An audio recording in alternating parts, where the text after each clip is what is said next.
నేను వృధాగా గడిపిన కాలాన్ని తలుచుకుని పనిలేని రోజుల్లో సోమరిగా చింతించాను. కానీ కాలం ఎన్నడూ వృధా కాదు.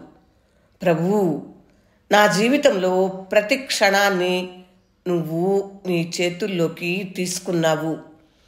ప్రతి దాని హృదయంలో దాక్కుని నువ్వు బీజాలను మొలకలుగా, మొగ్గలను పువ్వులుగా, పుష్పాలను ఫలాలుగా పోషిస్తున్నావు.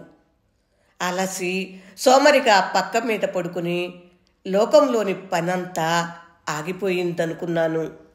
పొద్దున్నే లేచి పుష్పాలతో నా తోటంతా నిండిన చిత్రాన్ని చూసి విస్తుపోయాను. ఠాగూర్ గీతాంజలికి చలం అనువాదం.